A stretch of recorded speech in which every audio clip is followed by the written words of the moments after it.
황교안 국무총리 후보자는 이틀간의 인사청문회에서 자료 제출 거부와 모호한 상황 논리로 자신에게 쏟아지는 많은 의혹들을 회피했습니다.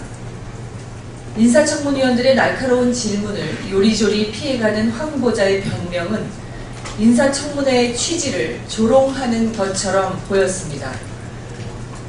사면 로비, 전관 예우, 경력 회피 의혹 등 황교안 후보자에게 따라붙은 많은 의혹 가운데 무엇 하나 제대로 해명된 것이 없습니다.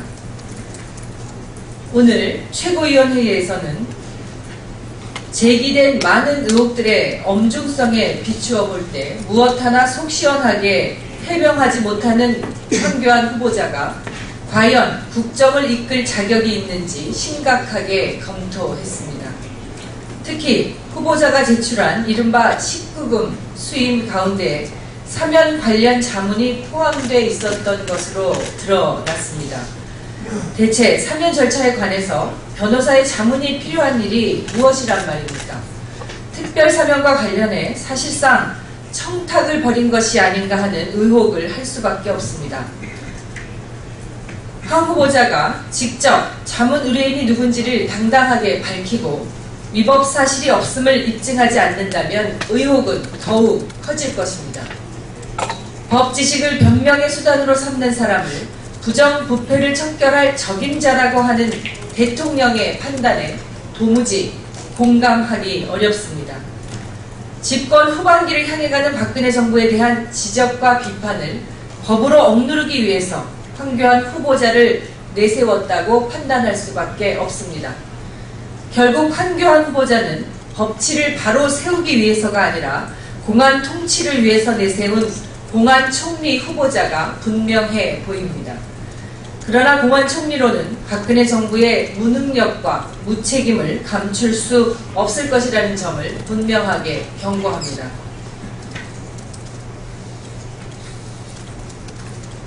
한국은행이 어제 발표한 4월 중 예금 취급기간 가계대출 통계에 따르면 은행 가계대출이 765조 2천억 원으로 4월 한 달 새에 10조 1천억 원이 늘어났습니다. 월별 가계대출 증가폭이 10조 원을 넘어선 것은 이번이 처음입니다. 사상 최고니 역대 최고니 하는 수식어가 무색할 정도로 가계부채가 무섭게 증가하고 있지만 금융당국의 대응은 무능하고 무책임합니다. 금융위원회는 7월 말 일몰 시한이 다가온 주택담보대출 LTV DTI 규제 완화 조치를 1년 더 연장하겠다고 합니다. 가계부채 증가가 우려를 넘어서 공포라는 이야기까지 나오고 있는 마당에 가계부채 폭증의 주요 요인으로 지적되고 있는 LTV DTI 규제 완화 정책을 연장하겠다는 것입니다. 도대체 어쩌자는 것입니까? LTV DTI 규제 완화 정책은 주택시장 정상화나 소비 진작 등 당초 목적을 달성하기는커녕 가계부채 문제를 심화시키고 있을 뿐입니다. 더구나 금융당국은 LTV DTI 규제 완화가 가계부채 연착륙 조치라는 황당한 주장을 되풀이하고 있으니 무책임과 모렴치의 극치라고 할 수밖에 없습니다. 금융당국이 문제 없다는 입장만 되풀이하면서 우리 경제의 미래를 저당 잡아 투기를 벌이고 있는 것 같습니다. 박근혜 정부는 이제라도 초이노믹스로 대변되는 정부의 경제정책 실패를 인정하고 시급히 정책 기조를 전환해서 가계부채 문제 해소에 나서야 합니다. 이와 관련해서 새정치민주연합은 내일 11일 금통위 직후 1차 대책을 발표할 예정입니다. 새정치민주연합 정책위원회에서 할 예정입니다. 무라야마 전 일본 총리와 고노 전 관방장관이 어제 아베 총리에게 역대 정권의 담화를 계승할 것을 강력히 촉구했습니다.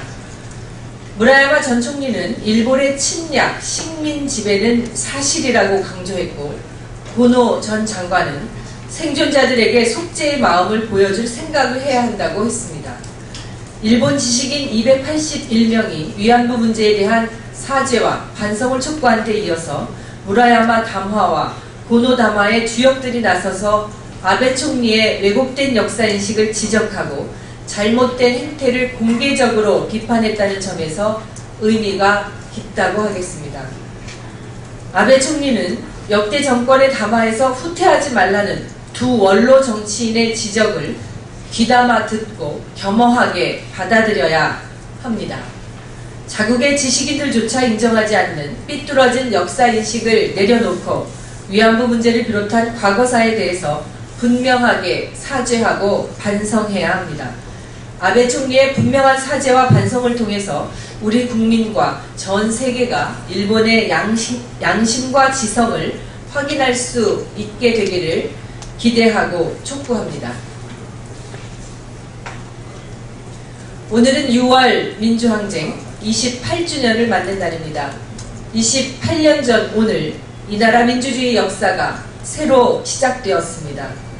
대통령을 우리 손으로라는 깃발을 들고 온 나라, 온 국민이 민주주의 역사를 새로 만들었습니다. 새정치민주연합은 그날의 함성과 감격을 국민과 함께 기억하며 민주화의 길에서 고귀한 생명을 희생한 민주열사들을 추모합니다. 무엇보다 우리는 오늘 독재의 시대를 무너뜨리고 민주의 시대를 열었던 그 힘은 다름 아닌 국민의 힘이었다는 것을 다시 한번 되새깁니다. 민주주의와 민생이 무너지고 국민의 생명과 안전마저 위협받고 있는 오늘의 시련을 극복할 힘도 국민으로부터 나온다는 사실을 명심하고 국민과 함께 혁신과 개혁의 길을 열기 위해서 최선을 다하겠습니다. 6월 항쟁, 그 자랑스러운 역사가 우리 새정치민주연합이 요구하는 민주주의와 민생, 인권과 평화의 길을 반드시 열어낼 것을 다짐합니다. 이상입니다.